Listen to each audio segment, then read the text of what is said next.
Gentlemen, you don't have enough talent to win on talent alone.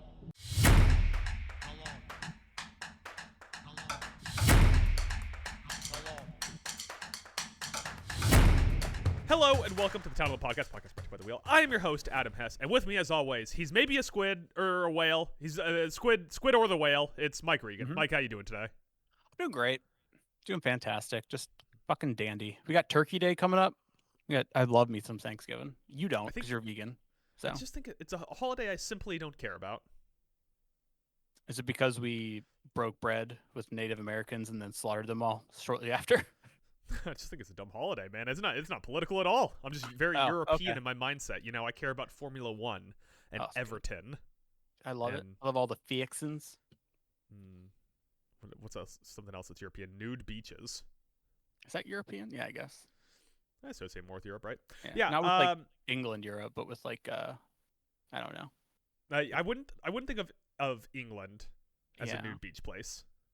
Germany doesn't have any beaches though. Are they entirely Sweden landlocked? have beaches? Because I feel like Sweden people would definitely be they're like, Nordic. They have beaches. Yeah, they're just northern beaches, which is weird to think about. The beach as Americans, yeah. Imagine saying let's go to the beach and then driving north. That'd be weird. Yeah, it's fucking weird, dude. So you real quick to go off on a tangent to get through our like 10-minute preamble of bullshit. We grew up in the same area mostly. Yeah. Yeah. You spent a couple times in a couple other places because you're a military brat. But right. One of the weirdest things from where I'm at is when people would be like, "Oh my god, the beach." I'm like, "What? Who cares? It's so normal. It's just a beach, just sand and water. Why are you so like? Oh my god, it's a beach." To be so shocked by it. I guess I was spoiled because I lived right near a large beach. Yeah, and growing up in a military family, both my parents were Navy, so of course we always lived near large bodies of water. Right. Yeah. So you're like, fucking water, you losers. Someone would come to visit my parents from like Montana, and they'd be like, "We gotta go see the beach," and I'm like, "It's February. What are you talking about?" Yeah, when we came home to visit my family with my last significant other, who's a real piece of work. She's a heroin Swiftie, as we call her. Yeah, no longer together, obviously. But she was like, "Oh, I really want to go see the beach." I was like, "Okay, I guess we can go down, walk on the boardwalk, see the beach. I mean, it's cool, I guess." I was somewhere recently with a peer. I mean, I live in Chicago, so probably Chicago. But that was another thing where people visit. They'd be like, "We got to go walk down the pier." I'm like, "It's fucking wood in the water. Why is that like a we have to go do this destination?" Have you had anybody come to visit you in Chicago who's like, "We got to see the bean"? Yes. Really? I've been to the bean. Can you tell me who and bleep their name? Yeah, Hannah. Really? Hannah's she wanted to see the bean. Didn't you and I go to the bean? No, we didn't. That's the joke every time. Like, we go to the bean, and then when I'm there, I'm like, I don't want to go see the fucking bean. I don't care. I think maybe I've gone there with my sister too. Oh, okay. I've been to the bean a lot of times, and let me tell you something. Who fucking cares? It's your sister. Hold on. I hope she doesn't listen. Your sister wanted to see the bean. Yes. Okay. You want to finish your joke there, or? I feel like people, if you know, you know. Yeah. Why it's funny. If you know, you know. I don't really know how to segue off that. Should we just talk about football, or you got any other preamble stuff you want to talk about here? Anything you need to get off your chest, Mike? Not really. No. Anyways, we are mostly a professional football website based off of percent of content. So we're here, Mike. We're here this week to talk about Week 12 of NFL action. The week that just concluded. The week that was starting on Thursday, ending tonight with the San Francisco 49ers in a game that you need them to desperately lose.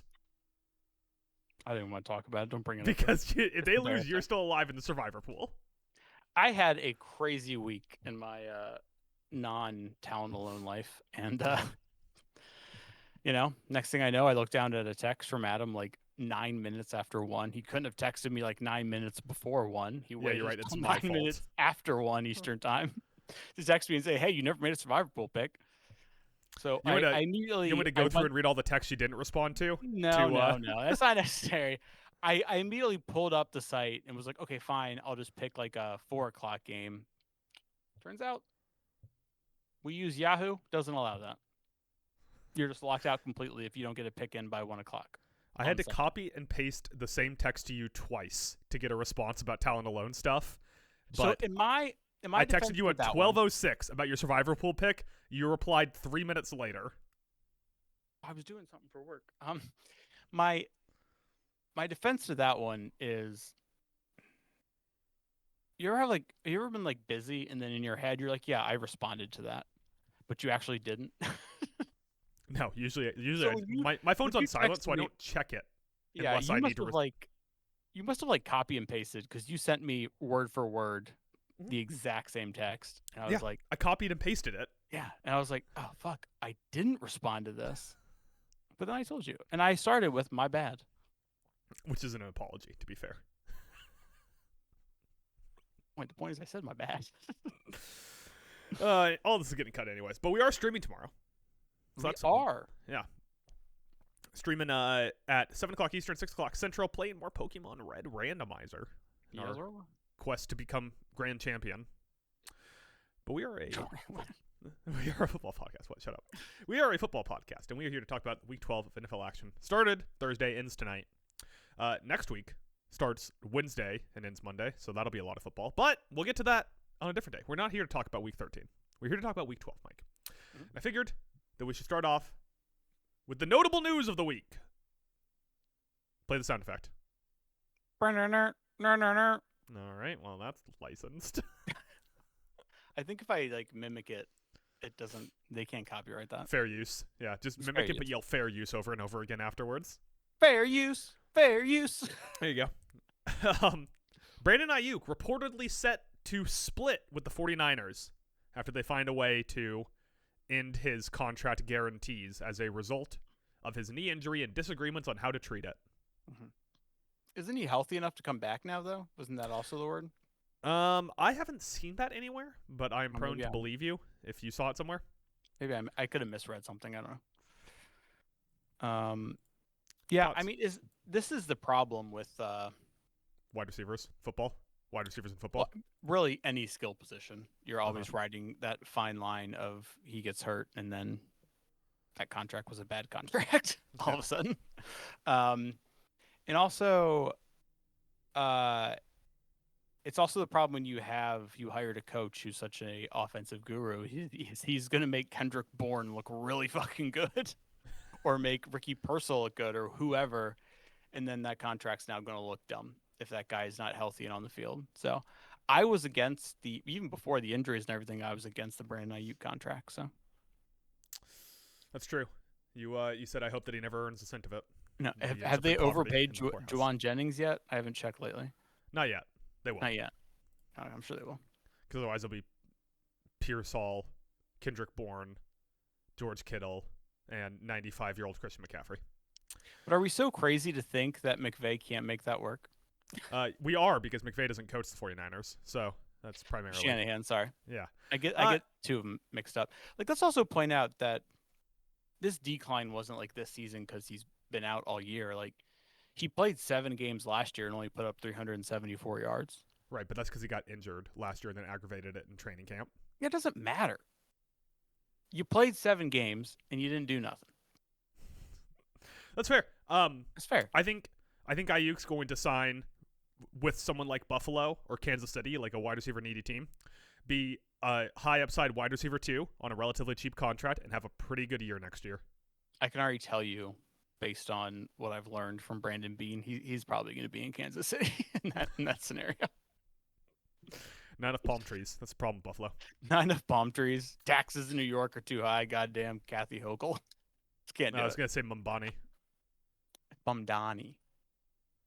Okay. And that's just New York City. Apparently him and Trump were like fucking broing out at the White House. Yeah, so here's the thing. Why are we all talking about him? He's the mayor of New York. Who fucking cares? I think people talk about him because his platform is so radically I mean, it's extremely socialist. Like, it's very radically left. And I think that's why he gets so much talk. And there's people who believe in that kind of politics who are like, God, I want this to work, to show that it can work. And there's people who are on the other side who are like, deport him. What about the mayor of Austin? How do you feel about the mayor of Austin?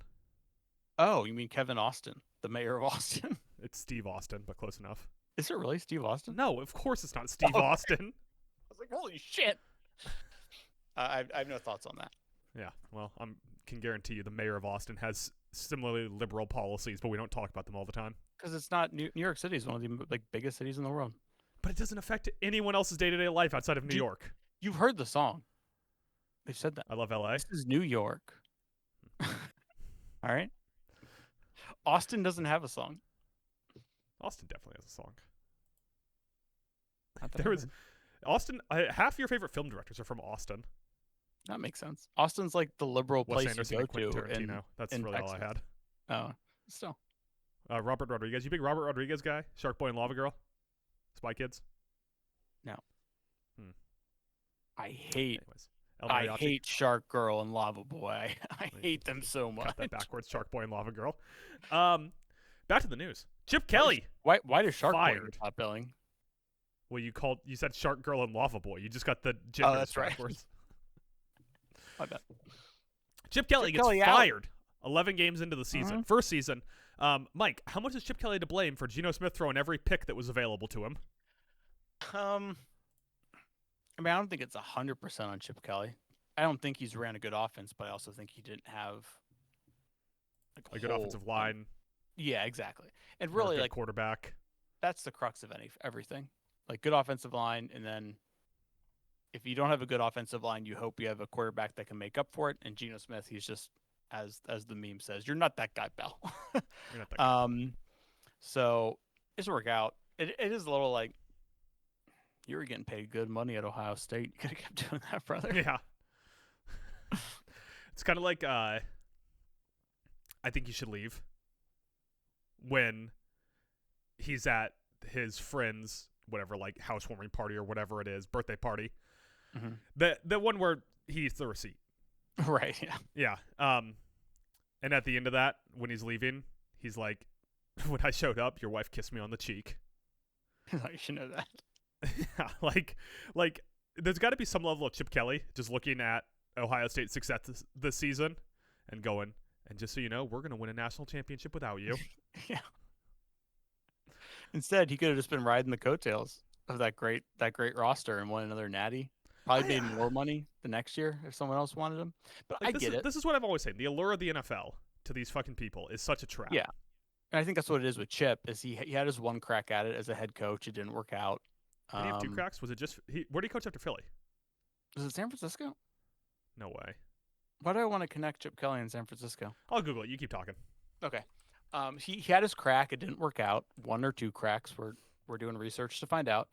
So he goes back to college. It's a weird kind of roller coaster. It was San Francisco. Nice job, Mike. Okay. Thank you. Nice job, Mike. What a historian over here.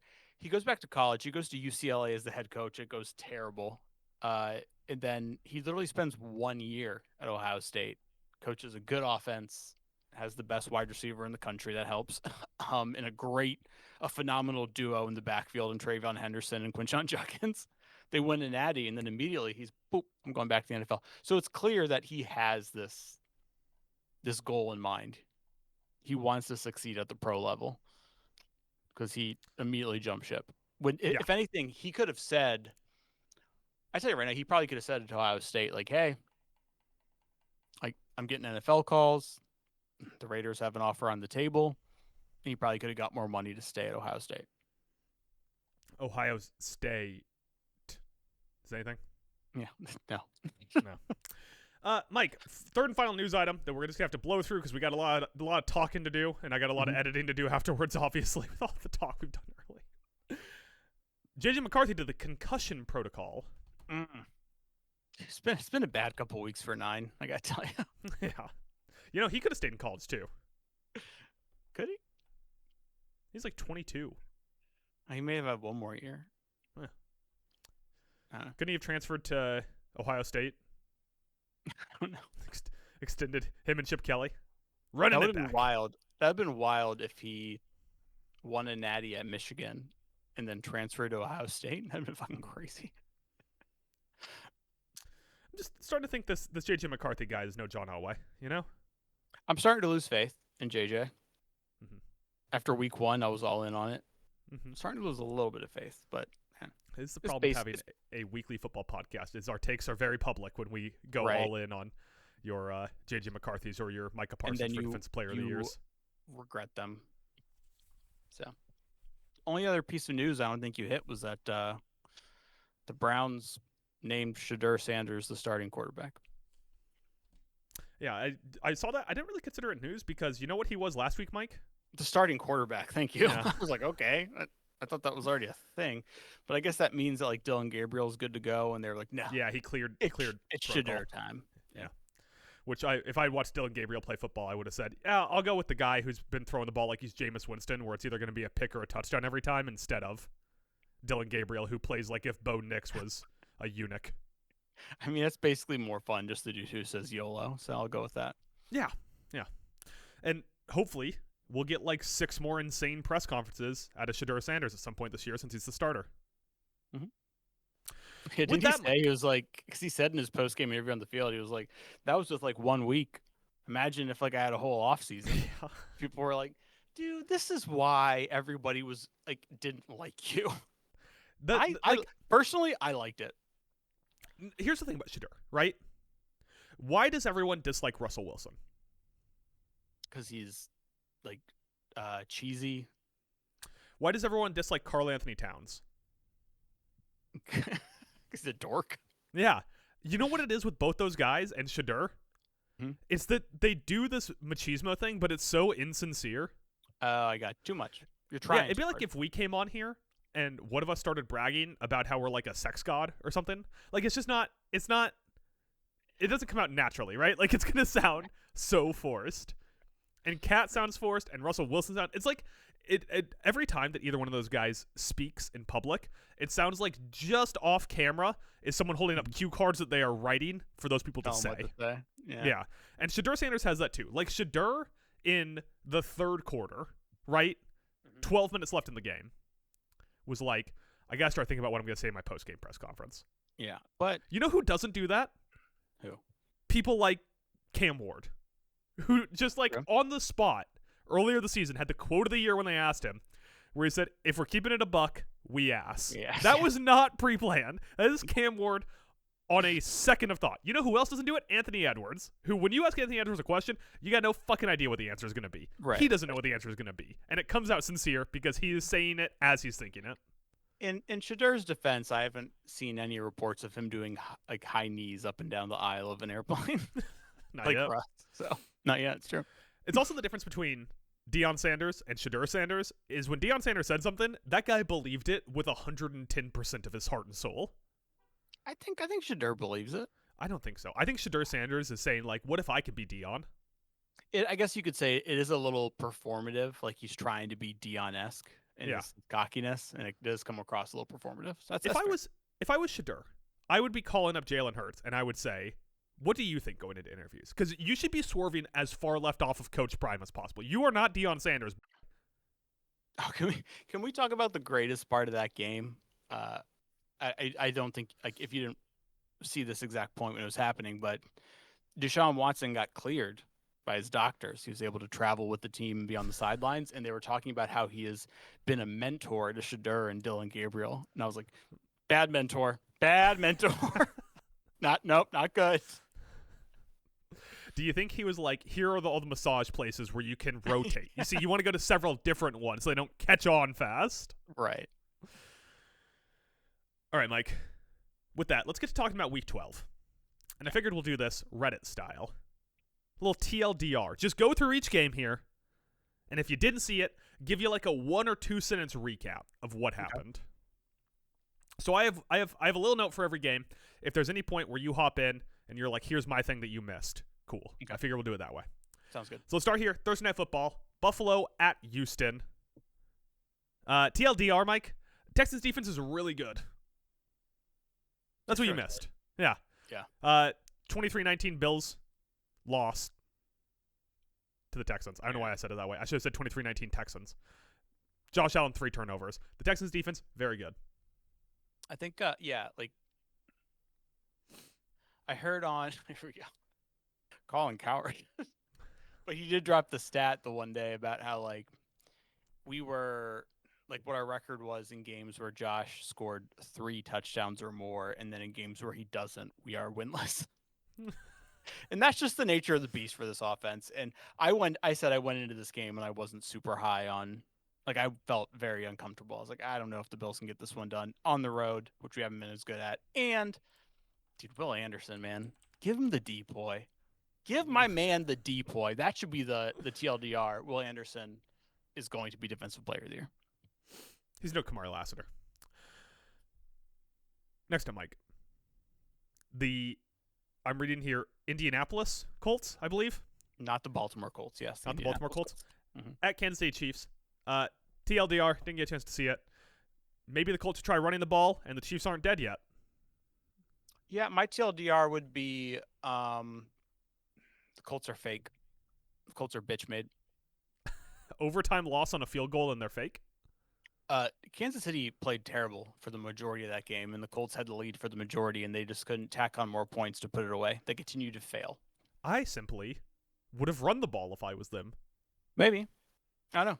I'm just saying. Jonathan Taylor, 16 carries, averaging under 4 per clip. But when you're up with what? I think they were at the latest up 2:36 left in the game. Mm-hmm. Maybe just run the ball. You know?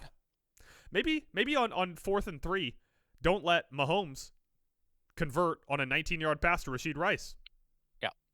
I mean, they were outscored 11-0 in the 4th, and then obviously the field goal in overtime to give Chiefs the Chiefs the win. But, like, yeah, they just never went for that. They couldn't get the kill shot to just put it away. And once again, if we're going to play the resume game, they have yet to have an impressive win. So, bitch made. The Steelers at the Bears, Mike. Steelers at the Bears. Classic NFC matchup. TLDR, didn't get a chance to see it. The Bears won a 1-score game against Mason Rudolph. We still aren't taking you seriously. The real takeaway is the real TLDR. Caleb Williams. Stay on point. The real TLDR is Caleb Williams clutch. If I was psychopathic enough, I would go back through every podcast and just cut together you saying Caleb Williams is clutch.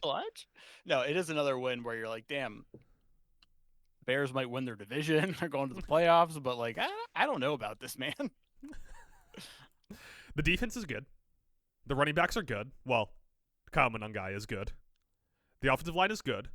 The weapons are good. Ben Johnson's good. And Caleb Williams plays football. He does. Yeah. We're still not sure about him. Mark, you can't take that away from him no matter what. Here's the thing. Right now, straight up, Caleb Williams for Jared Goff. Who says no? I mean, you'd be reuniting Goff with Johnson. Caleb had a good game. 19 of 35, 239, 3 touchdowns. Only took 1 sack. So I'm not even trying to be like shitty about Caleb Williams. Like I think the Bears say no because of the cost, but that's only the real reason to say no. Yeah. Well, cost and age is 2 things. Like last year and the year before, there has been talks at point of the season on is Jared Goff the MVP. We all know that the system is working for him. We all know that the pieces are working for him. Mm-hmm. But there are stretches when Jared Goff plays like the best quarterback in football by simply doing what he's supposed to.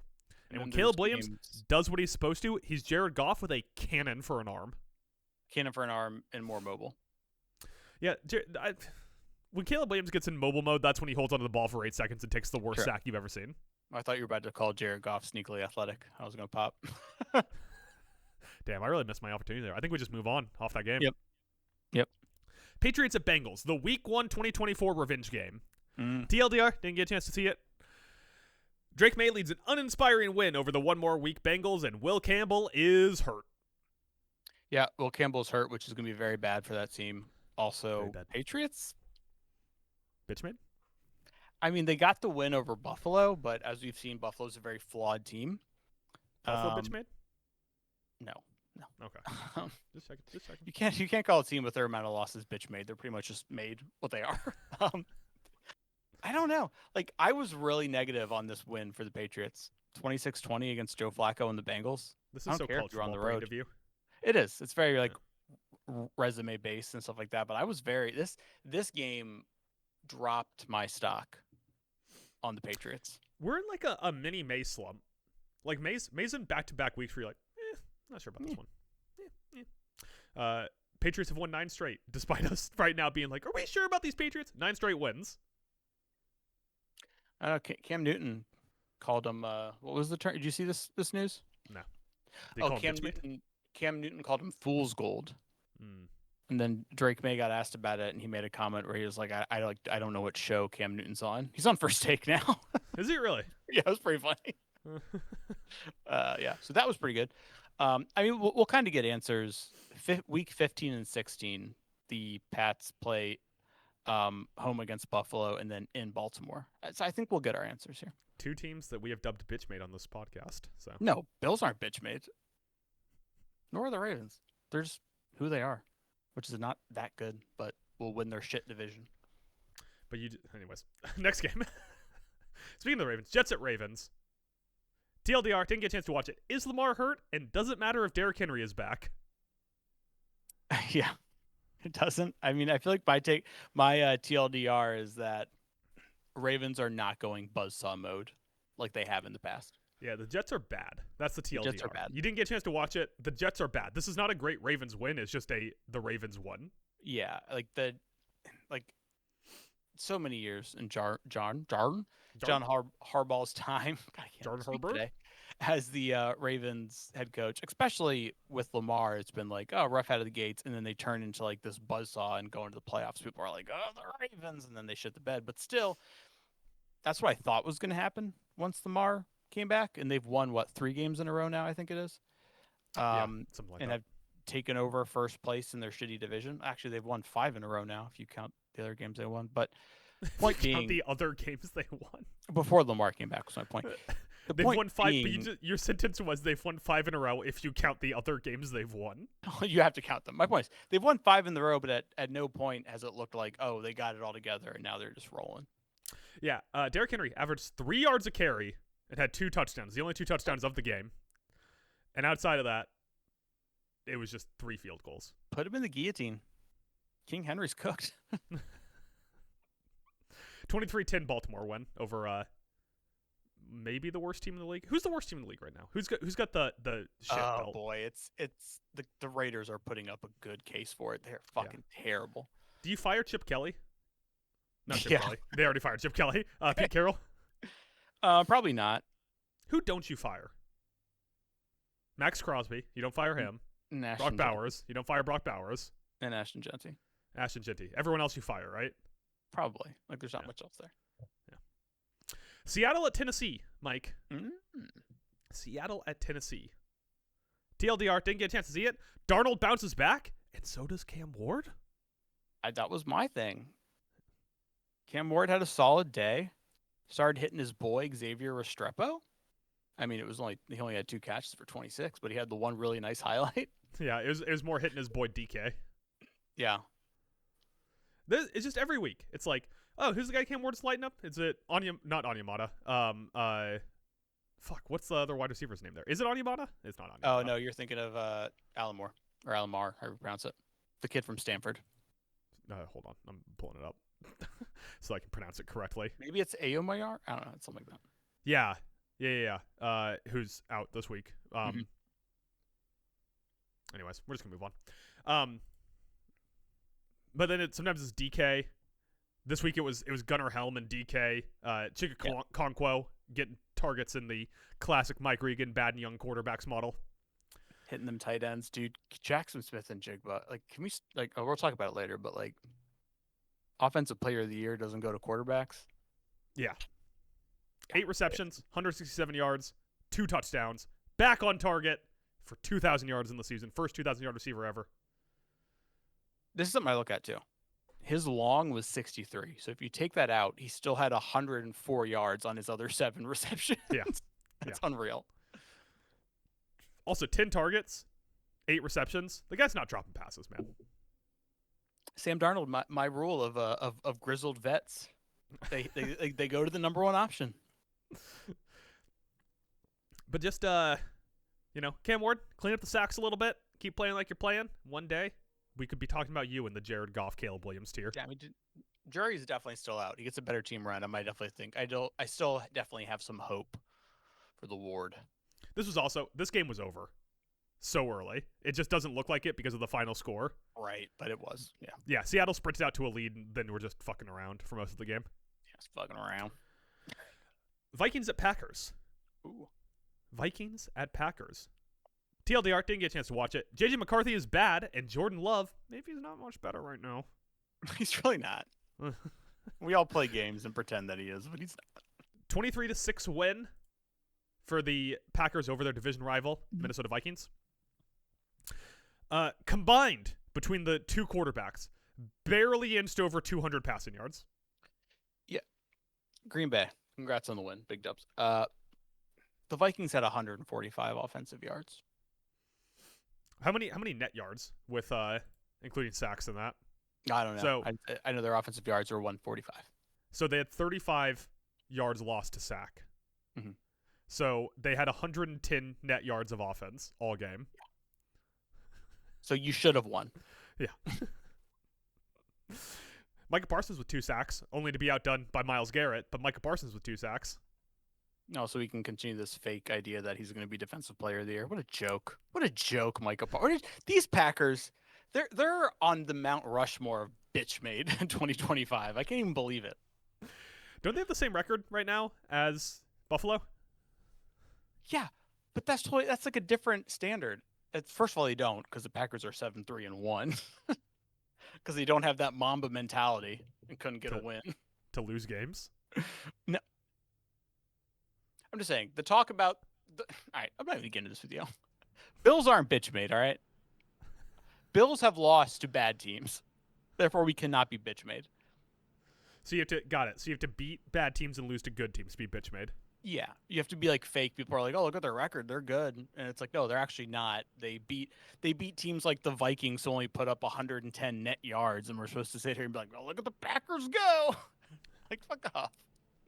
Right now, mm-hmm. Max Brosmer or JJ McCarthy for the next 5 years. I mean, isn't Max Brosmer? Isn't he like he's a local product? Didn't he go to Minnesota? Yeah. So I mean, he's the Tyus Jones of football. Yeah, I don't know. I think I'm gonna go ahead and say give JJ one more season and see what happens. I don't trust. I'm officially in on this. I don't trust anyone that spends more than 4 seconds putting on eye black. That's my new rule. I remember in college they'd show him like before the game he'd be like meditating on the field, and I was like, "This." Do you think if he spent that amount of time watching tape instead of meditating, he'd be a good quarterback? I don't know. That's the question. I know what's going to be the social clip. Next up, Giants at Lions. Detroit wins in overtime 34-27. It's poor Giants, man. TLDR, didn't get a chance to watch it. It simply is Jameis and Gibbs. That touchdown OT was just like, hey, I'm the best player on this football field, and so now I'm probably going to go ahead and just put an end to this. This game featured the 2 best touchdowns of the week. Mm-hmm. There was the OT touchdown where Jahmyr Gibbs literally was just like, I'm calling game. I'm done. And then the one where Jameis caught the pass and was like trying to Calvin Johnson his way into the end zone. You got some yak on that boy. Yeah. Jameis Winston, 1 reception, 33 yards, and a touchdown. Yep. But this is like one of at least 5 like late like second half leads that these poor Giants have blown to take an L. It's rough. You and him with the bitch made on this? No, you can't be bitch made when you're what, 2-10. You're not bitch made. The Lions, though. No, yeah, the Giants refused to not piss away a win. I will say, props to Mike Kafka in a very Kafka-esque performance. Yeah. Where he's just out there doing shit. He's like, I'm not going to be on this team next year. They're going to clear house. They're going to bring a new coaching staff. They are not retaining me. I am applying for a job next year right now. Let me just go do shit. I'm going to throw a pass to Jameis, and Jameis is going to fucking moss his way to the end zone. But that was my thing going into the year when they were like, we're starting Russ. I was like, if you're not going to start Dart, start Jameis. At least he's fun. Yeah, it's quitter shit. It's punting on 4th and 3 from the opposite 40, right? Like, you are saying, I would rather give the other team 10, 15 yards that they have to work through to get back to this spot than risk going for it and looking dumb. The reason Dabble got fired wasn't because Dabble's a bad coach. It's because Dabble's a fucking scared coach. He was. But I also think it was because he went into that blue tent and tried to drag Jackson Dart out. Just grabbed him by his hair. He's like, get on the field. He's fine. Let's go. Next up, Mike. Jags at Cards. 27-24 Jacksonville overtime win. Good week for overtimes. Good overtimes. A lot of them. 27-24 Jacksonville overtime. It's the opposite of last week. Where last week we had like that 4 p.m. slate where every game was fucking terrible. Yeah, brutal. The 1 p.m. slate had so many great endings. But didn't get a chance to watch Jags at Cards. Need the TLDR. Lawrence throws 3 touchdowns and 3 picks in a game decided by Cam Little. Yep. Dude, they tried. Those Cardinals tried. I had hopes, but I found myself like the team talent alone thing had totally taken over. I was watching this game. I was actually like rooting for them. Like, come on, let's go. But they came up short. Yeah, and Parker Washington, he got that punt. Did you see this? Okay, so the Cardinals punt the ball. Yeah. They jump into the end zone and throw it back out of the end zone. Parker Washington picks up the ball, runs like a reverse into the end zone, gets tackled. 4 referees signal a safety. And the New York office calls in and goes, actually, since the Cardinals touched it first, forward progress counts. Yeah. Do you just want to do the PFF thing right now? Nah, we'll get to it. Okay. Different segments, Mike. Should the Cardinals trade Marvin Harrison Jr.? Because they got Michael Wilson, who's just been crushing it the last 2 weeks. Well, the problem is the Cardinals have tanked any stock on Marvin Harrison Jr. by not throwing him the fucking ball ever. Could you imagine, he's been hurt the last couple weeks, but can you imagine, MHJ with, a good quarterback on a good team? You would eat. You'd feast. Marvin Harrison Jr. to the Titans. I don't know about that. I was thinking to, the Bills. Yeah, I figured you were thinking to the Bills. I mean, if there's ever a time to trade for him, I think right now you could get him for, Khalil Shakir and a conditional 7th. Yeah, we'd probably get a decent deal on him, maybe. I don't know. It's like a used car with, 1,000 miles on it, but the previous driver was Ted Bundy. I'm just saying, it's like Trey McBride hates Michael Wilson right now. It's like, no, this is my show. Where the hell did you come from? Yeah. How does I'm gonna see if I'm gonna pronounce this correctly. How does Keaton Slovis factor into your young and bad quarterbacks theory? I don't know how he even comes into it. Yeah, he had 1 attempt for -2 yards, left the game after Jacoby Brissett had to go into the medical tent for a second, came back, but Dabble dragged him out. Keaton Slovis ended with a 0.2 QBR. Did you know QBR went below 1? Because I didn't. I was unaware of that. Also, we didn't talk about this with the J.J. McCarthy thing, but there's now 2 quarterbacks that I kind of think aren't actually injured, but are going to be in some kind of injury protocol because the teams are shadow benching them, and it's McCarthy and Kyler. Oh, Kyler definitely was shadow bench. Kyler's fully healthy, right? We all 100% shadow bench. Yeah, because they're going to move on from him. They know they're done with him. He was 100% shadow bench. As a fantasy football owner of Trevor Lawrence, if you would have told me, hey, he threw 3 touchdowns, I immediately would have said he had some picks, didn't he? Because every game where he pops off, in the yards and touchdowns, he always has picks attached to it. Every time. Let me ask you this, Mike. You are a longtime struggling Buffalo Sabres fan. Yeah. Can you give me a Trevor Lawrence Buffalo Sabres comp? Oh. Who's a guy that came in with all the hype in the world and has just been fine? Owen Power, I guess, but I didn't think he had all the hype in the world because he was COVID draft. You know? He was COVID draft. So Owen Power's a little rough of a square peg round hole kind of thing there. I don't really have a great. I mean, if you want to go outside the Sabres, Alexis Lafreniere, the fucking bum. But that's the other thing, right? Alexis Lafreniere is also worse than Trevor Lawrence. I was doing this with the NBA in my head. Markelle Fultz. No, because Markelle Fultz, A, didn't come with a ton of hype. He rose up the boards out of nowhere. And B, was much worse than Trevor Lawrence. Yeah. Because Trevor Lawrence is just okay. He's fine. Yeah. you got to think like number 1 overall pick, who is like they aren't a total bust, but they should not have been taken number 1 overall. You know, like they turned into like a serviceable player at their position. Here, I got a list of every number 1 overall pick in NBA history. We're just gonna go backwards until you tell me that guy. Ready? Okay. We're looking for a perfect comp, as close as we can to perfect. Cooper Flag. You got a audio? Oh no. Yeah, no. There you go. Zachary Richeche. He was not the number. He was the number 1 pick there before.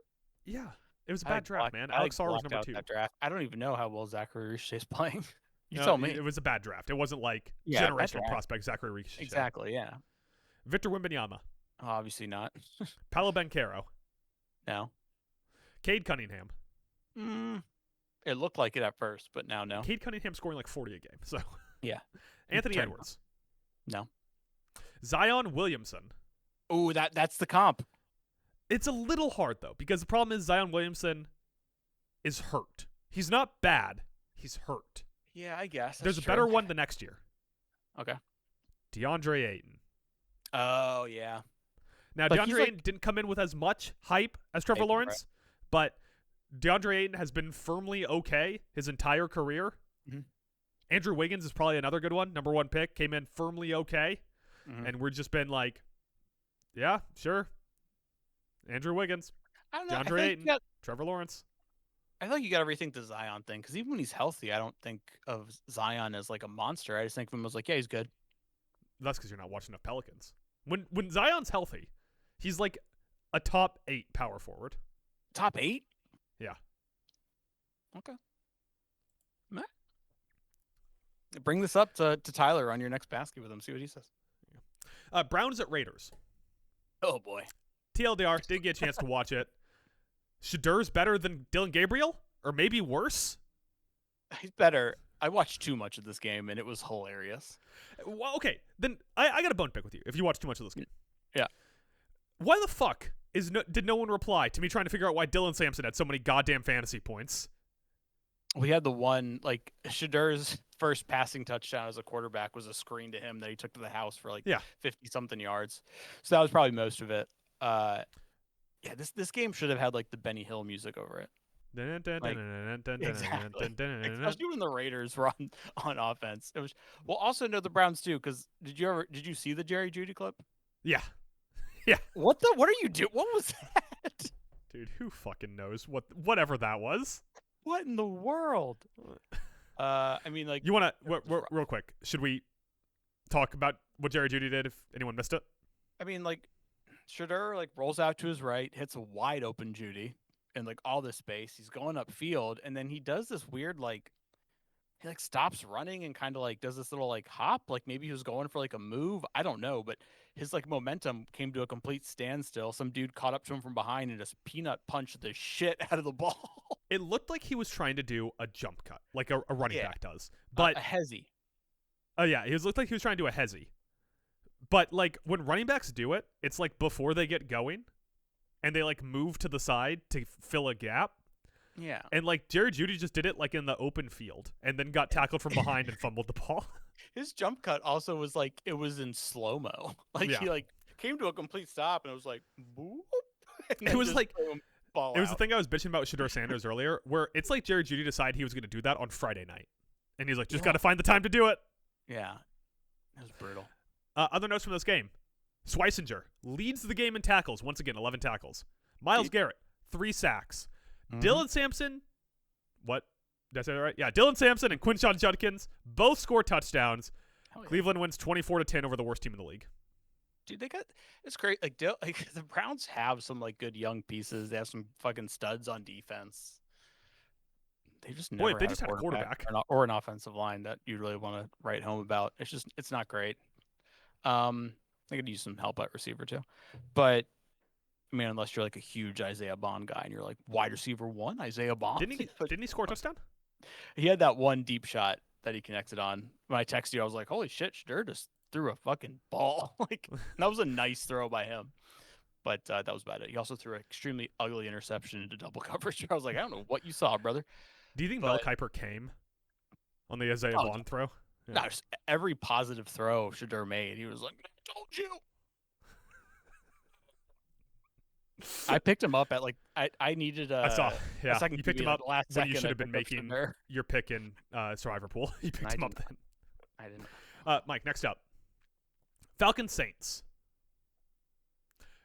TLDR, didn't get a chance to watch it. Kirk Cousins can't move, but he can throw, and only one of those throws was an interception. No one got time to watch this game.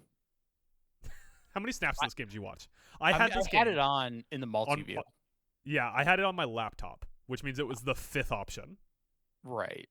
Like, it is not at all what you'd want to watch. Like, it's ugly. Just ugly NFC South basement battle. Got no time for it. Shuck threw an underhand pass in this game. Yeah. Underhand. Not like chest pass, not like the little flick that really good quarterbacks do. It was like Granny a style. softball pitch. Yeah. It wasn't great. Eagles at Cowboys. TLDR, didn't get a chance to watch it. A.J. Browns and George Pickens show why they're the 2 best wide receivers in football. Who the fuck is CeeDee Lamb? Right, like, dude, are they like Jerry should be regretting that contract right now? Yeah, maybe Well, you it's gonna trade be the wrong guy to the crazy. Packers, Jerry. It's gonna be crazy when they can't afford Pickens because they're paying Lamb too much. Also, in this game, Saquon's fully washed, right? 2.2 a carry against. I mean, like, I get it. They have Kenny Clark and Quinnen Williams now, but this team was like the fucking rainbow strip for fantasy options for 10 weeks. They trade for Quinnen Williams, and now it's like, can't beat Quinnen Williams and Kenny Clark anymore. Can't run to the outside. I was gonna say, like, with what the stature we held Saquon to, you wouldn't think that Kenny Clark and Quinnen Williams would be a kryptonite. I also think if you would have told me, like, oh, A.J. Brown went for over 100, I'd be like, damn, Eagles lost. Like, they were forced to throw to him? Shit. Ends up being a 24-21 win for Dallas. Ends on a Brandon Aubrey field goal. This isn't the first time Philly's done this. Like, against Tampa Bay, they jumped out to a lead and then had 0 points in the second half, but hung on to survive. Yeah. This time they did. Yeah, they were. Bitch. I didn't say that, but they did go up 21-0 and then didn't score another point the rest of the game. Yeah, because they're bitch made. Dak Prescott still quietly MVP candidate? Oh, shut up. Shut your fucking mouth. You did play a Sunday good Night game. Football, Mike. Last game, you didn't get a chance to watch it. You were out with your girlfriend masturbating in plants. Bucks at Rams. I know people do with their girlfriends. I did Bucks at some of the Rams. game, but it wasn't much. TLDR, didn't get a chance to watch Sunday Night Football. Baker's hurt. The Rams are real contenders. Stafford for MVP. Be glad he didn't watch it. Yeah, not a fun game. What happened with Mayfield? I don't know. So he hurts his non-throwing shoulder early in the game. Like, I saw him nursing that for a long time. But then he has a deep pass near the end of the first half and just like collapses to the field in pain. I'm guessing it's a rotator cuff tear. He's done. Yeah, which means their backup, I believe, is Stetson. It's not. I would say it's not this person, but R.I.P. Mike Glennon. The Snake Man himself. The neck Mel man Viper, himself. as we call him. Yeah, which it was just a weird thing because he did. He like, I mean, I don't know. Like, I've never played, Football at a competitive level. Yeah. So I don't know like the mechanics of it, but yeah, he did. He chucks a Hail Mary with his throwing arm, but goes down in extreme pain because of his non-throwing arm. So it was weird. And that's the point that most people are keying in on. I just noticed that he was nursing it for like most of the game. Like, it might have even been like a pre-game injury that just kept getting worse and worse when he was getting hit. Kobe Turner, 2 sacks. Mike, you wanna do some Kobe Turner hype? I mean, it's good. But what I said before that was Teddy Bridgewater's the backup. Teddy Two Gloves. Oh, Teddy Two Gloves still in the league. Mm-hmm. Oh, hell Let's yeah. go Teddy Two Gloves. You can't take out Teddy Two Gloves. Teddy Two Gloves. He did come in Yeah. and play the second half for Baker. So The game was already over at that point. Yeah. Dude, Stafford's just in a different level right now. And this receiving unit for the Rams is so good. Their defense has so many studs on it. Byron Young, Jared Verse, grown ass men out there It's wreaking also like havoc. in the like Sean McVay era of everyone's got these crazy run schemes. Sean McVay is like 5-heading this. He had 2 people run the ball all night for a total of 19 carries in a game they won 34-7. Yeah. There was not a single rushing rep for anyone besides Kyron Williams and Blake Corum. Yeah. In a game they won 34-7. Yeah. I just got to throw this out there. Emmanuel Forbes had another pick, and according to this box score, had 5 passes defended. Yeah, so this was the rep on Emmanuel Forbes, is it's like, yeah, he's small and he can get bullied, but that guy's got a nose for the ball. And He's got a nose, brother. Ron Rivera brought him in and said, we're going to have you play press. The guy weighs 45 pounds. You're going to have him press A.J. Brown? Yeah, no shit, A.J. Brown dominated him. A.J. Brown eats an Emmanuel Forbes for breakfast. What you're saying is like McVay's a better coach than Ron Rivera? Yeah, McVay's a better coach. Shula's a better coach. Mm-hmm. Fucking Kyron Williams is a better coach. Who isn't a better coach than Ron Rivera? How dare you? Chip Kelly. Chip Kelly's not a better coach than Ron That's Rivera. right. Yeah, there you go. That's the answer. And I swear to God, I let you bitch about Buffalo whenever you want. I try not to double down on that with the Commanders, but Dan Quinn is just white Ron Rivera. Like, I was on this last year when they hired him. It's fucking whatever the white version of a riverboat is. Like, saltine boat. Ooh, a pedal boat. A pedal boat, yeah. He's Pedal boat boat. He's paddle boat Quinn. Yeah. Just like Dan Quinn's gonna get fired in 2 years. Mm-hmm. It's gonna be 2 years too late. Jaden Daniels isn't gonna have any arms left, and we're gonna be back where we already were with Marshawn Lattimore being a guy that we're gonna trade to fucking Seattle, and then suddenly he's gonna be on an All-Pro team because it turns out that Dan Quinn just doesn't know how to coach defensive backs in the modern NFL. Kind of like fucking Riverboat Ron. I mean, in 2 years, you can hire Joe Brady as your new head coach. Then. I'm good. I don't believe in Joe Brady. Me neither. Let's hire Chris Shula. Let's take from the Rams, like the Rams took from us and ruined my favorite football team for 11 years. Anyways, Jared Verse, 2 sacks, tying Micah Parsons. Depoy? Depoy Jared Verse? Jared Verse Depoy? Jared Verse is going to win a Depoy one year, right? Like, that guy is a fucking maniac. Once Myles Garrett retires, Yeah. he gets the fuck out of the way. You see TJ Watt is now past JJ Watt for the most sacks of the Watt family? I saw that. I mean, JJ Watt played like interior, like he played inside the tackle, and TJ plays outside the tackle, so it's a little different. But hey, at least now we can all say JJ Watt, bitch made. And what you're saying is JJ Watt was a real defensive player, and TJ Watt's just a little bitch sack artist. Is that what Can you're I say saying? this is the opposite of what I expected you? I expected you to be the anti-JJ guy. I can't stand the Watts in general. Yeah. JJ's like 1.5 TJ Watt, so he's a lot bigger. He's so big. Yeah. He's Big boy. You know, hey, by the way, you know what I learned Sunday? Jadeveon Clowney, Cowboy. Yeah. I didn't know that. That was like Jerry Jones made a big deal out of that signing. They won a game, and then the post game presser was like, "And we just signed Jadeveon Clowney." Also, by the way, the other defensive player for the Rams to get an interception was Kobe Durant, spelled C-O-B-I. First off, I love that the Rams have 2 defensive players named Kobe.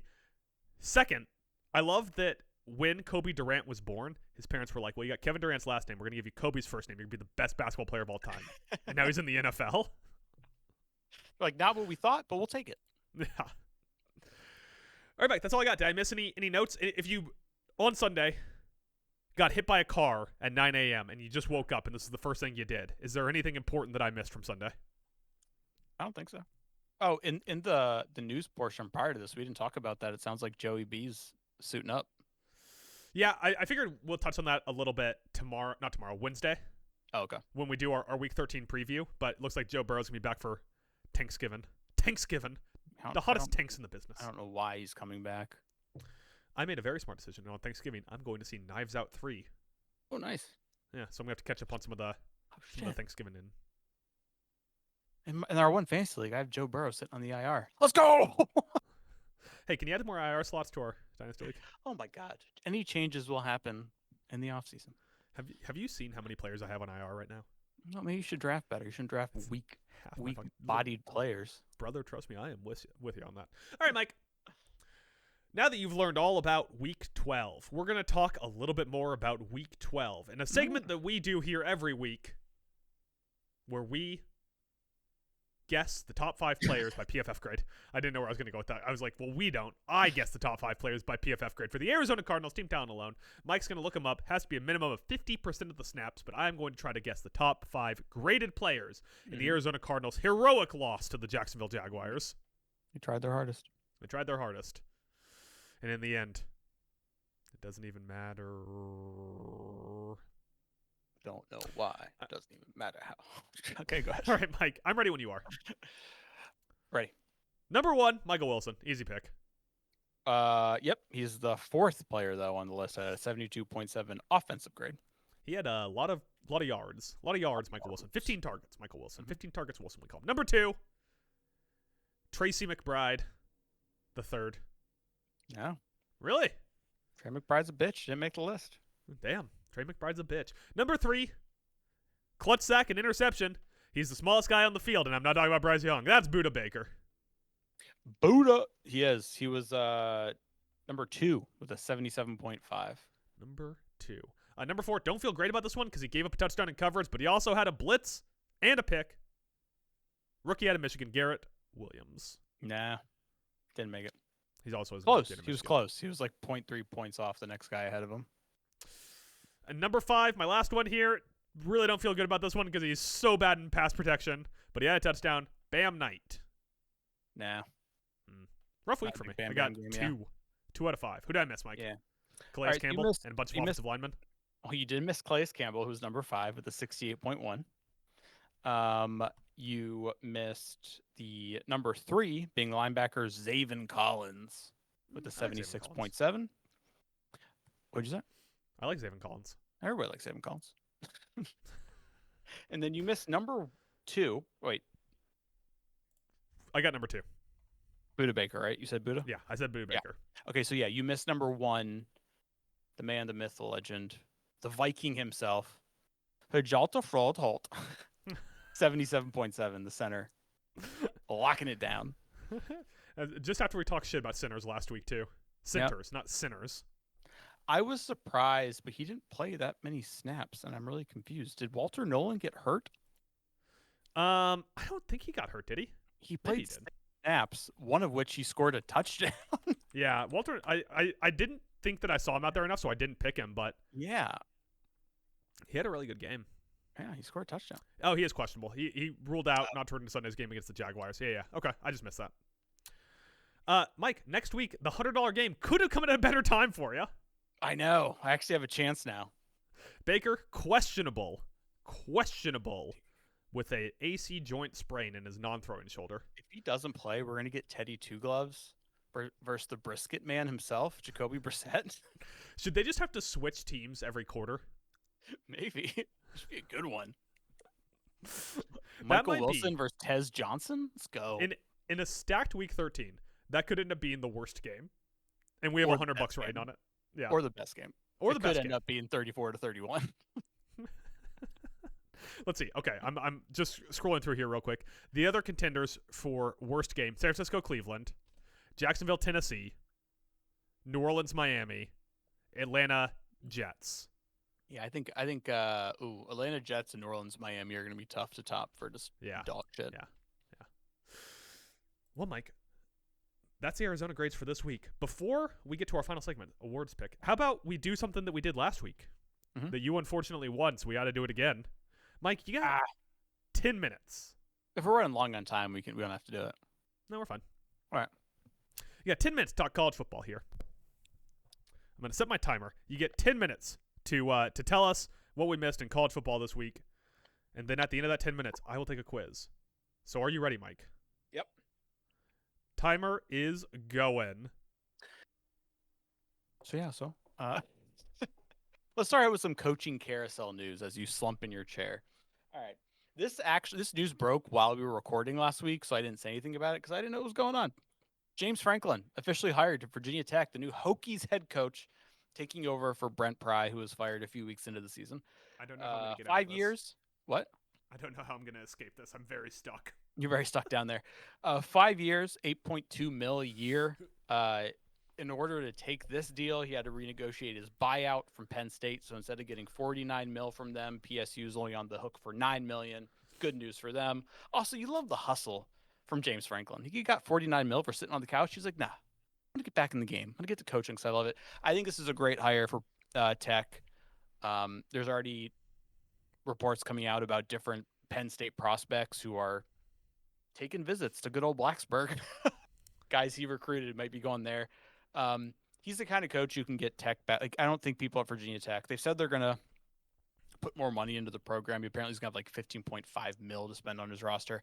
But I don't think they have grandiose ideas that we're going to be like a top 5 program, something like that. Their goal is like, hey, we should beat the teams we should beat, and we would like to be contending for ACC titles and therefore potential playoff bids. And James Franklin's the kind of guy who can get him that. So good hire.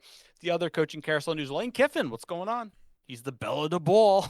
Everybody wants him some Kiffin. Early reports were that he had a deadline to make his decision by the Egg Bowl. Now the AD's come out and said, no, it's actually after the Egg Bowl. He's definitely leaving Ole Miss. I can tell you that right now. Things heated up when the news broke that he's apparently had his family, like his wife and children, have been taking some trips to Baton Rouge, where LSU is, and to Gainesville, where Florida is, to scope it out, see how they like it there. My advice to Kiffin is, if you're going to leave, don't go to LSU. I get it. Or They're probably going to Florida. What? Don't go to Florida. Go to Florida. Like, LSU is, yeah, they're going to probably get the biggest contract offer. And yeah, they'll probably say we'll spend the most money on your roster. That's a dysfunctional program. Extremely dysfunctional. They got their governor chiming in, being like, the AD's not making this hire. I am. God damn it. Like, this is a dysfunctional program. You go to a school, you want to have alignment. You want to make sure that everybody involved is going towards the same goal. They're on the same plan. LSU's not. Go to Florida. They recruited well. They got some studs there. A QB like DJ Lagaway and the Lane Kiffin offense, they'll crush it. Go to Florida, Lane. Last one is Mike Norvell. After an embarrassing loss to NC State, the school has come out and said, nope, he's coming back in 2026. They took the Wisconsin route, because this is what Wisconsin said about their head coach, Luke Fickell. They said, we're not firing him. We're just going to put more money.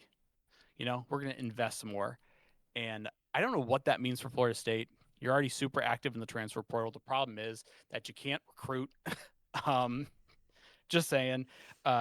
Norvell's been there since 2020. He's gotten one single 5-star recruit in Hakeem Williams, who just this past offseason transferred to Colorado. So you're in a good region to recruit good football players. And in your state of Florida, you're always coming in third behind Florida and University of Miami. Like, that's the problem. If anything, I think they're hanging on to him because it's a lot of schools are looking for head coaches right now. So instead of getting to that battle now, they'll kick down the can the next year. I'll be shocked to come 2027, Mike Norvell's coaching at Florida State. All right. How much time do I got left? 6 minutes. 6 minutes. Okay. I'm not just about that. All right. Notre Dame versus Syracuse was wild this weekend. Why? Here's why. Because Notre Dame only had the ball for 18 minutes, and they won 70-7. You were live texting me about this. It was wild. First of all, they jumped out 21-0 before their offense ever touched the ball on 2 pick sixes and a blocked punt return for a touchdown. Notre Dame runs for 331 yards. They average 15 yards a carry. Jordan Love, 8 carries, 171 yards and 3 touchdowns. That's Jeremiah Love, not Jordan Love. Jeremiah Love, sorry. He has now moved up to 3rd in Heisman odds. Never going to win it because he's a running back, but he's up to 3rd. He might be going to New York. Huh? Who won it last year? A wide receiver / corner. Okay. Did you think it was Genty? Did you even miss? I thought it was Genty. Remember that? Yeah. Was it Travis Hunter? I guess. It was Travis Hunter, and everybody was angry. So yeah, he had a great day. Jadarian Price, it just gets hilarious. Jadarian Price, 4 carries, 70 yards and a touchdown. Aeneas Williams, 3 carries, 39 yards and a touchdown. Backup QB Kenny Minchie, 2 carries, 59 yards and a touchdown. It was just, it was a bloodbath. We had a 0.89 EPA per rush, 60% explosive. It was crazy. It was nice to see Anayasa, if I'm pronouncing it right, and Kenny Minchie come in there and have some success because they were both big 4-star recruits from the 23 and 24 class who will basically be taking things over. Kenny Minchie might be hitting the portal because DJ Carr has been legit, so he might not want to wait. But Williams is going to be the new RB because Jeremiah Love is obviously heading to the NFL. In the ACC, SMU shit smacked Louisville 38-6. They now control their own destiny, beat Cal next week, and they are in. They also killed any chance that JMU gets the G5 spot because JMU has one loss. It was to Louisville, and they just embarrassed Louisville. So even if JMU wins the Sun Belt, they're not getting the nod that's going to the ACC champs. This would be big for SMU to get to the ACC title game because literally this is their second year in the ACC. Before that, they were in the American, and have made the ACC title game both years they've been there. Pretty wild. Yeah, pretty wild. More news in the ACC. Pittsburgh going into the Notre Dame game. Pat Narduzzi got asked, "Is this a must-win?" And he said, "No. Our must-win is the next 2 weeks. We have to win those so we can make the ACC title game." He wasn't joking because they came out this week after losing to Notre Dame and they beat Georgia Tech in what was technically an upset, 42-28. So now if they beat Miami next week and SMU loses, they will be in the ACC title game. So a lot still up in the air there. In the Big Ten, Oregon they beat USC 42-27, which was a good win. I think it basically locks them into the playoffs maybe. It also keeps them alive if Michigan beats Ohio State again and Oregon beats Washington next week. They can make the Big Ten title game, so they're not out of that race yet. Oregon's beat up right now. They're missing linemen. They're missing DeCorian Moore, wide Can I offer receiver. them a lineman back? Want to give him Connerly back? You're Yeah, good. they can have Connerly back. Take him. No take backsies. That's what Dan Lanning said. He said no take backsies. But luckily for them, they got a stud at tight end named Kenyon Sadiq, 6'3", 245, 6 catches, 72 yards, 2 touchdowns, bringing his total on the season to 8. Dude's been crushing it. And then over to the SEC, one game I wanted to mention. Oklahoma somehow got away with it again. Their offense sucks. But they beat Mizzou 17-6. They only had 277 yards of offense. Mateer had an uninspiring 14-30 for 173. But Mizzou only had 2 yards per rush, and they had 8 tackles for a loss and 2 interceptions. 2-minute warning. 2-minute warning, and had a 21% havoc rate. So once again, they get out with a win. Basically punch their ticket to the playoffs, I'm pretty sure, as long as they don't lose next week to, I can't remember the team they were playing, but I did know. Last, we had the craziest game of the week, which was Utah beating Kansas State 51-47, where 1,127 total yards of offense were put up on the board. Kansas State Wildcat running back Joe Jackson, 24 carries for 293 yards. Fucking apeshit. But New Mexico transfer QB Devin Dampier once again put the Utah offense on his back. He had 353 total yards, 4 total touchdowns. He had the penultimate play, 4th and 1, under 2 minutes left, takes off for a 59-yard run to set up their winning score. And they get the win. Big win. Utah's still in the play for the playoffs. And the last thing I'll say, because I think I have a little bit of time left. Yep. Best moment, Andrew Luck was getting interviewed on the sideline. He turned to watch the play was happening, where Stanford got a strip sack, took it to the house for a touchdown. He's one of us, Adam. They knocked the ball out, and mid-interview, Andrew Luck just goes, "Ball!" Amazing. Celebrities are just like us. Ooh. You got 36 seconds left. That doesn't carry over. So it doesn't carry over next week. I mean, I think I rushed through it after you hit me with the 2-minute warning. I got scared. Well, we're gonna sit here quietly for 30 seconds then. Let's get ready for the quiz. Got a little quiz coming up.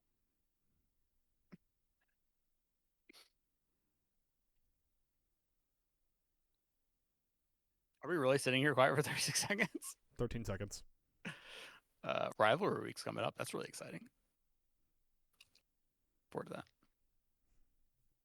Notre Dame plays Stanford. Not worried about that. That's your time. Stop talking about college football. I'm always out of breath. I'm out of breath after that. Out of gas. Yeah, I'm out of gas. Try to hammer a lot into 10 minutes. Are you ready for All right, Mike, the other aspect of this is that your job's on the line now. You have put together a quiz where if I get at least 70% correct, we don't talk about college football anymore. But again, if I fall short at that 70% mark, Mike gets another 10 minutes next week, hopefully with less silence at the end. At the end, if I am not able to hit 70%. So with that, Mike, how many questions do you have for this quiz? I did 10 again. Thought that was a You good did 10. number for a quiz. Yeah. So I would need to get 7 correct, Yes. according to my math. All right, Mike. Let's go ahead and hit it. What's your first question here? Question 1. Prior to James Franklin, who was the former Virginia Tech head coach they just fired? Mike Norvell. Nope. Don't remember. Wait, Brent Pry. No, never mind. I wasn't gonna get that. Yeah, Brent Pry, who was actually on James Franklin's staff prior to getting hired at Virginia Tech. That's rather incestuous. Who is the current Wisconsin head coach? Dan Landing. I don't know any head coaches. How am I supposed to know head coaches? I literally mentioned him when I mentioned the Norvell situation. Former Cincinnati Bearcat head coach? Oh, Desmond Ritter. Luke Fickell. All right. I mentioned 2 players in the Notre Dame game, Aeneas Williams and Kenny Minchie. Mm-hmm. They were both this many stars 4 of a prospect. God damn it. I feel like my hands gave that one away. All right. Prior to being in the ACC, what conference was SMU in? The American. All right. How many total receiving touchdowns, does Kenyon Sadiq have on the year? Oh God, on the year? Mm-hmm. Hold on, let me Google it. No. See, this is an annoyingly hard one, Mike. I said it. I said he scored this many touchdowns, bringing his yearly total to blank. 28. Way too high. I'll give you one more guess. 1. It was 8. To drop the 2 from your first answer, you're on it. If I had 7, technically my second answer was closer. It's true. How did the Pitt Panthers make the ACC title game? With the ACC title game? Mm-hmm. By winning out, they control their own destiny. No. They need SMU to lose.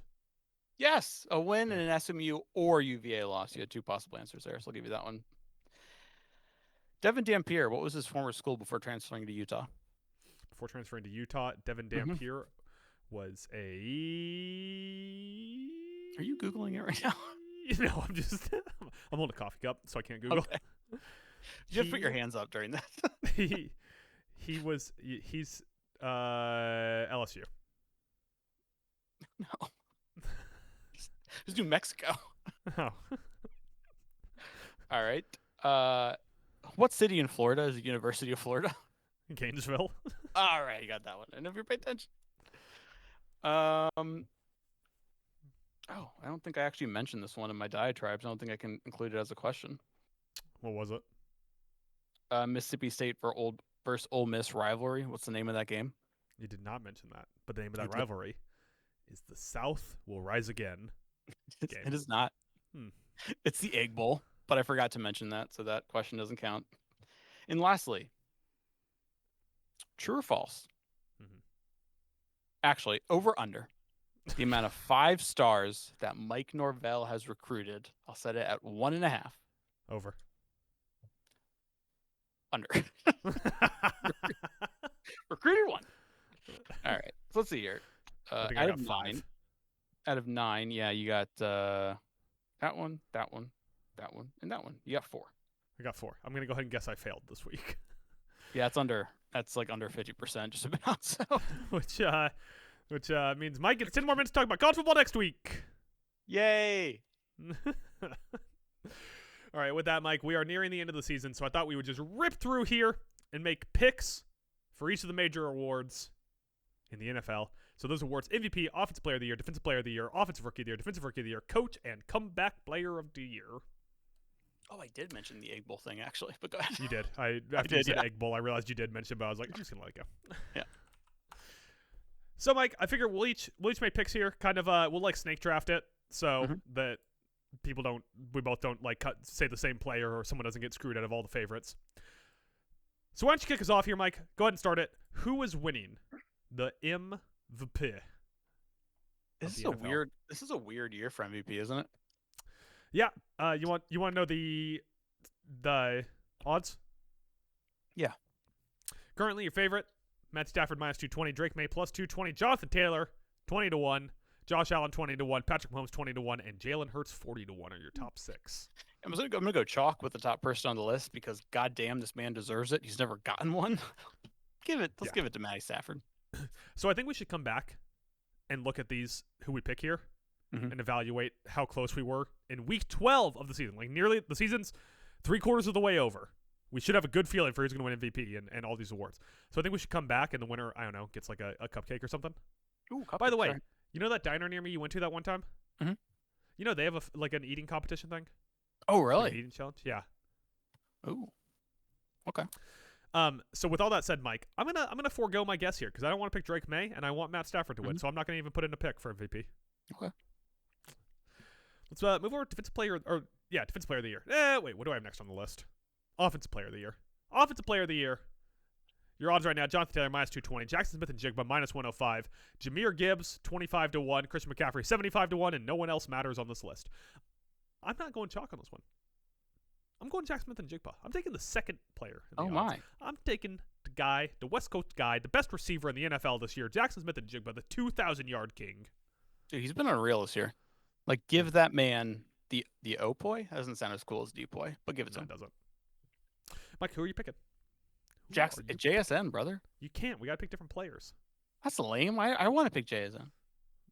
You can forego your pick like I did with. I guess. Wait, who was third in the odds? Jahmyr Gibbs, 25-1. Yeah, what a joke. If not JSN, then yeah, I guess Jonathan Taylor. Jonathan Taylor, who they should have handed the ball off to more times this week. Next up, Mike. Shows you should be offensive player of the year. You're first on the board here. Defensive player of the year, Myles Garrett, prohibitive favorite. Don't really need to list the rest of the people unless you really want to pick Jared Verse or Will Anderson Jr. I'm picking it. Will Anderson Jr. is playing unreal. And currently, the fact that 13-1. Yeah, we're just going to sit here and give it to Myles Garrett because he might break a sack record. That's cute. Dude, Will Anderson affects every level of the game. Pass rush, tackling, run defense. Kicking. Coaching. Bathrooms. Quarterback. I don't care. I'm sticking with it. Will Anderson Jr. Roll damn Tide. I'll take Myles Garrett because I'm a smart guy with a lot of thinking. There you go. Next up, Offensive Rookie of the Year, or O'Roy. This is a tough one. Why is my Alexa talking to me? You said O'Roy. I said O'Roy, and she said, I'm not quite sure how to help you. Yeah, this is the hardest award on the field. Right now, the favorites, Tet McMillan. Behind him, Emeka Egbuka, Jackson Dart, Tyler Warren, Travion Henderson, and Quinshon Judkins. Dart's hurt. Egbuka was hurt. Yeah. And Tet McMillan is on a bad team. Slow down, but I mean, Tet, numbers-wise, Tet's looking good. I'm going to go Tyler Warren. It'd Probably right now. Be back-to-back years, I think. Where nope, it wouldn't, because last year Jaden Daniels won, obviously. He stole it from Brock. Stole it from Brock. I'm going to Tyler Warren. He looks like the best rookie. I don't know how else to put it. Like, Tyler Warren just simply looks like the best rookie. He does, like, all around. Yeah. But he contributes to the team. He definitely does. So if you're going to take the pride of Penn State, I will take. I thought Mike Norvell was the pride of Penn State. God damn it! All right, I just docked another point from your quiz score. I'm between two minds here. Troy Franklin is obviously the pride of Penn State. I'll give it to the guy who's catching passes from the most underrated quarterback in the league. Tet McMillan. Okay, got it. I wasn't sure where you were going with that. I was opening the more, and I was like, all right, I got to scroll down here. Is he talking about Oronde Gadsden? Is that who he's? Gadsden's been playing good though. Let's be real. But no, yeah. Shadur Sanders, by the way, officially on the list, tied with Harold Fanning Jr. Dude, Harold Fanning's been low key really good. Dude, this is a great rookie class for tight ends, right? If we're going to start talking about Harold Fanning, then just give it to fucking Will Campbell. Well, I mean, offensive tackles should probably be talked about this more, like offensive linemen, but we don't because it's just a stat award. Defensive Rookie of the Year. You get the first pick here, Mike. Your odds-on favorite, Carson Schweisinger. Behind him, Jalen Walker, Abdul Carter, who should not win it under any circumstance. Devin Ezeriku, Nick Emenwari, and Xavier Watts round out your top six. Dude, another strong class. I'd love to see a linebacker win it though, because Schweisinger is like a true linebacker, and they don't get enough love. So I'm gonna go chalk. I'm gonna go Schweisinger. No, Walter Nolan. Stick with team talent alone. He'll be back next week. Go. Yeah, it's 40-1. Getting good odds on that, you know. Score 4 more touchdowns. Finish out the year. Coach of the Year, Mike. Coach of the Year. The year's coach. Your favorite right now is Mike Vrabel. Behind him, the Stink, the Piss Pants, Mike McDonald, Sean McVay, Dave Canales. Dave Canales? Such a great reaction. Dave Canales. Hey, the Panthers are 6-5, and they're about to beat the 49ers tonight. So, slow down. I'm gonna go with the stink. I'm gonna go with the Colts recovery down the stretch. Yeah. Win the division, get the 1 or 2 seed, give it to the stink. Because although I guess they're gonna get the 2 seed behind the 1 seed Patriots, so that kind of hurts my case. Right, and that's where I'm going because the Patriots don't have like a tough schedule at all, and so they're going to keep racking up wins. So yeah, I'll go Mike Vrabel. Let's can I shift this conversation like 90 degrees?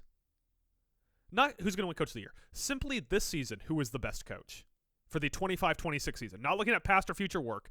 Who has just been the best coach in the NFL for 25-26? It's been Mike McDonald. It's been Mike McDonald. Mike McDonald is the best coach in the NFL right now.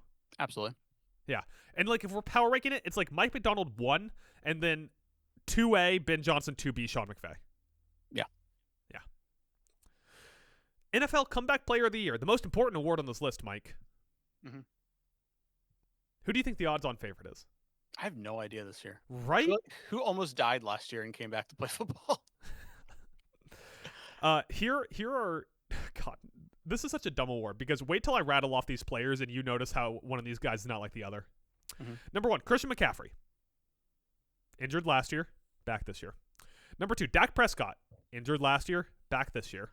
Number 3, Aiden Hutchinson. Injured last year, back this year. Number 4, Daniel Jones. Simply bad at football last year. Yeah. Yeah. Stephon Diggs and Rashee Rice round out your top 6. This is the dumbest award because like McCaffrey, Hutchinson, like these are players who are like top of their positions. Yeah, they got hurt and didn't play a full year last year, but we're gonna go ahead and be like comeback player of the year. No, it's fucking stupid. Jacoby Brissett's 150 to 1. Yeah, I'm gonna go with the one player who I feel like would actually deserve it because their play is way better than it was prior at one point, and I'm gonna say Daniel Jones. Like his career looked over. Yeah, I'll take Aiden Hutchinson. That's fine. He'll probably win it. He's third in the odds behind Dak Prescott and Christian McCaffrey. That is so dumb. If one of this is like the NBA Hustle Award and the NBA Clutch Player Award. They're fucking. It's stupid. I'm sorry to get so animated, but ridiculous. All right, Mike. We have officially predicted the 6 most important awards in football, and also Comeback Player of the Year. That's all I got. Is there anything we missed? Anything we need to touch on? Should I check the news one more time to see if Aaron Rodgers is signed yet? So I got a hot take I'm going to throw out here. Okay. With a few weeks remaining in the season. The team from the AFC that makes it to the Super Bowl will not be any of the division winners. So you think it's going to be... It's going to be a wild card team. I'm looking at division winners here, and I'm just seeing Patriots. Bitch made. Broncos. Stud defense, but they are just primed to lose a game 17-13 in the playoffs. Colts can't beat a good team. Bitch made. Ravens 6-5. That's cute. Your division is a dumpster fire. And the NFL is currently messing up, and they're going to allow the Chiefs to slide back in. Bills might end up being a wild card team. You're talking the 2 greatest quarterbacks in the league making the playoffs, so who knows what could happen. Duval might get in there. No, not Trey Duval. Buffalo, Duval, and Los Angeles Chargers are your current wildcard teams. Yeah. It won't be the Chargers. But I'm saying right now, if the Bills and the Chiefs both end up wildcard teams, one of them will go to the Super Bowl. I'm calling it right now. Well, Pittsburgh. What if it's Pittsburgh? You think probably Pittsburgh? Not. We're all telling ourselves this season because of like the Patriots and the Colts and the years they're having. It's like, oh, changing of the guard in the AFC? Nah. The more shit changes, the more shit stays the same, brother. Yeah, it's a bunch of people who are... A lot of these really good teams are like, we'll turn it on in January. So I know it's different with football because there's so many more players that go onto the field for like a starting lineup. But there's like a thing in basketball where it's like, which one team's going to win? Which team has the best player on the court? Yeah. And when it gets to the playoffs, which team has the best quarterback out there? Yeah, which is why the Eagles won the Super Bowl last year. You just poked a big hole in my view. But I'm specifically talking about the AFC, Adam, not the NFC. It's a different world, okay? It is. There's no good quarterbacks in the NFC, so. Suck it, Stafford. Last news item that popped up here. Greg Olson will be the interim offensive coordinator following the firing of Chip Kelly. Wait, Greg Olson as in like the TV Not guy? that Greg Olson. The other Greg Olson. That's why I brought this up because I thought it was like really former Miami Hurricane tight end, third leg Greg. funny. No, Greg Olson was the quarterbacks coach in Vegas and will now be the interim offensive coordinator. At least tell me he spells his last name with like Olson, so It it's is. different. Okay, It is, good. yeah. All right. Olson. That's all I got. Anything that we missed here? I don't think so. All right. Well, why don't you hit your plugs and we'll get out of here? Mike. We'll leave here. We'll go away from here. Follow me at SoundLow Mike on the Twitter, so you can see my tweets. I posted a picture of my dog the other day. He's very cute. I am so glad you said dog and not dong. No. You gotta subscribe to my OnlyFans to see the dong. Other than that, that's about it. I really, if life permits and I have time, I'd love to get in on Saturday out this week because it's rivalry week, and rivalry week fucking rules. But we'll see. You can follow me at Townland Adam on X, formerly known as Twitter, and on Blueski at Kotan Film Pod. If you're listening to the audio version of this, we are on YouTube at Townland Podcast, which is where you can see all of our podcasts. We live stream once a week. We're streaming tomorrow because we usually stream on Thursday, but Thursday is Thanksgiving. So we are streaming tomorrow, playing more Pokemon Fire Red. We also post shorts on there 3 to 4 times a week. So if you're not a long form guy, you just want to catch up on what we're doing, kind of TLDR it like we said, go check out our shorts. We should sell shorts. Like the clothing? Yeah. Okay. Townland Put that shorts. in your back pocket. This last week, we did predictions for all the full gear matches. As you heard in the segment from the start of this podcast is getting cut. Next week, we are predicting all of the War Games / Survivor Series matches, which you also heard in the segment at the start of this podcast that's getting cut. We'll be back on Wednesday with another episode of this podcast where we'll be drafting games and talking other stuff, I'm assuming. We talk other stuff on, usually. We got a full time. And then later in the week, once Tyler gets back in town from his excursion overseas, by which I mean I think he's in Dallas or something. I'm not going to dox him, but he's somewhere. That's not over NEC, just so you know. Once Maybe once he's back, we'll have a basket episode up. We'll talk about some basketball. If you like what we do here, subscribe, comment below, talk to us. You can email us at Townland Podcast.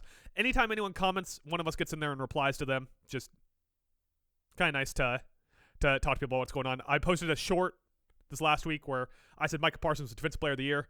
Got torn into a little bit in the comments, but I was just getting in there to talk to people, you know? We like it. We like having the ability to go talk to people who think I'm a fucking idiot for picking Micah Parsons over Myles Garrett. Yeah. Some of those people might have been Mike's burner account. Is there anything else we need to mention there? Just come watch the stream. The stream's going to be a lot of fun. The stream's always a lot of fun. We're going to sit there for 3 hours and play Pokemon Fire Red. Mike will probably eat something very unhealthy or drink another airplane bottle of, was that whiskey? A little Buffalo Trace. Little Buffalo Trace. Very good. But with that, Mike, as it is the Townland Podcast, we do shout-outs on this podcast. Would you like to give a podcast to someone who was wearing the Kelly Greens on Sunday? Would I like to give a podcast? What? A shout-out. You want to give if you want to give like a podcast to someone. Shout out to someone who's wearing the Kelly Greens on Sunday. Shout out to Jalen. Just okay. Hurts.